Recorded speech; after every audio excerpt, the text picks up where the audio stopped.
T20 ലോകകപ്പിൽ super 8-ൽ അഫ്ഗാനിസ്ഥാനെതിരെ ഇന്ത്യയ്ക്ക് 47 റൺസിന്റെ ജയം.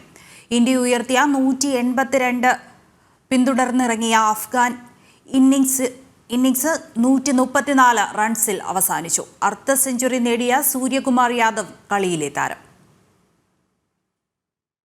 4 ഓവറിൽ ഒരു മെയ്ഡനടക്കം 7 റൺസ് മാത്രം വഴങ്ങി 3 വിക്കറ്റുകൾ പിഴുത ജസ്പ്രീത് ബുംറയുടെ കണിശതയാണ് ഇന്ത്യയുടെ ജയം അനായാസമാക്കിയത്. 26 റൺസ് എടുത്ത അസ്മത്തുള്ള ഒമർസായിയാണ് അഫ്ഗാൻ നിരയിലെ ടോപ്പ് സ്കോറർ. 4 പേർ രണ്ടക്കം കാണാതെ കൂടാരം കയറി. ഇന്ത്യൻ ബോളർമാർ തിളങ്ങിയതോടെ ഒരു ഘട്ടത്തിലും അഫ്ഗാനിസ്ഥാന് വിജയപ്രതീക്ഷയുണ്ടായിരുന്നില്ല.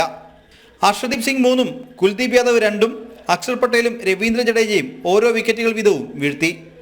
നേരത്തെ ടോസ് നേടി ബാറ്റിംഗ് ആരംഭിച്ച ഇന്ത്യക്ക് തുടക്കത്തിൽ തന്നെ നായകൻ രോഹിത് ശർമ്മയെ നഷ്ടമായി. പിന്നീട് കൃത്യമായ ഇടവേളകളിൽ അഫ്ഗാൻ ബോളർമാർ ഇന്ത്യക്ക് മേൽ ആധിപത്യം പുലർത്തി.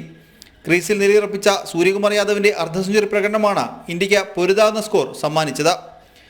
അഫ്ഗാന് വേണ്ടി ഫസൽ ഹഖ് ഫറൂഖിയും റാഷിദ് ഖാനും 3 വിക്കറ്റുകൾ വീതം വീഴ്ത്തി. സ്പോർട്സ് ഡെസ്ക് ജനം.